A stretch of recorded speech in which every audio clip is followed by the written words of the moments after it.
The Raider field hockey team faced off against number 6 ranked Bloomsburg on Wednesday for the first round of PSAC tournament play. Ship had a total of 17 shots, with 11 of them being at the net and on target.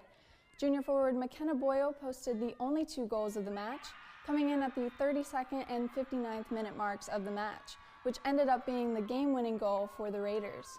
Goalie Emma Albee had 7 saves, shutting down the Huskies to 0 goals with 8 shots on goal. Albee is ranked number 1 in the nation in shutouts this year, which will be important as they make a push for another PSAC title. The Raiders will face ESU tomorrow, November 7th at 5:30 p.m. at Kutztown Stadium for the PSAC semifinal. The Shippensburg women's soccer team concluded their season with 2 games this past week. Before Saturday's home game against East Stroudsburg, the team took time to honor their 6 graduating seniors. Seniors Riley Cook and Caitlin DeCanelo led the scoring for the Raiders to capture the 2-0 victory. Goalkeeper Kirsten Brown matched her season high with 10 saves and earned her 3rd clean sheet of the season. Yesterday, Shippensburg traveled to Kutztown to play its final game of the season.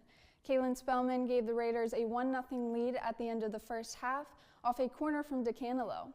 Kutztown answered with 3 goals in the second half and handed Shippensburg the loss. The Golden Bears posted 9 shots on goal to the Raiders' 4.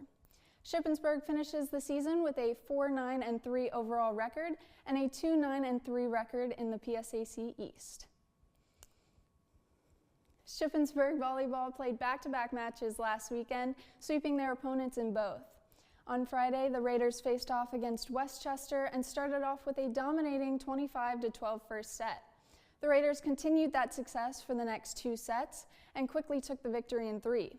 Elise Bragg dominated the match with a team-high 11 kills and 13 digs, while Kirsten Davis led the team with 34 assists. Moving into Saturday, the Raiders faced off against rival Millersville. Again, this game was pure domination as the Raiders had convincing victories in each of the 3 sets. This time, Haley Kappelman led the team in kills with 11, and Shay Kolobowski led the Raiders with 20 digs. The Raiders have now won 12 matches in a row, going all the way back to September, and look to keep the momentum up as they look forward to the postseason. The men and women's basketball teams are suiting up with tip-off just around the corner.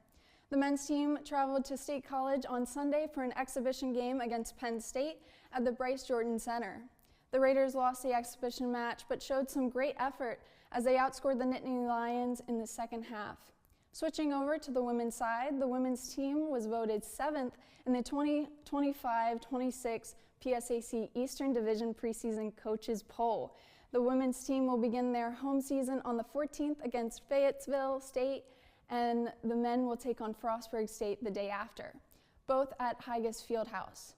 And to open the season, both teams will be sporting brand new uniforms to start the 25-26 season, as both teams unveiled them in a video posted to the Ship Raiders social media pages. For a full schedule for both teams, check out shipraiders.com.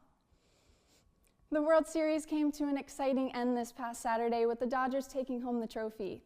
The Blue Jays held a 4-2 lead until the 8th inning when the Dodgers began their comeback, starting with a solo shot from Max Muncy to bring the Dodgers within 1 run. Miguel Rojas tied the game with a massive home run of his own in the top of the 9th. Even after loading the bases, the Blue Jays were unable to bring in the winning run in the bottom of the 9th. This led to some exciting extra inning baseball in the last game of the year.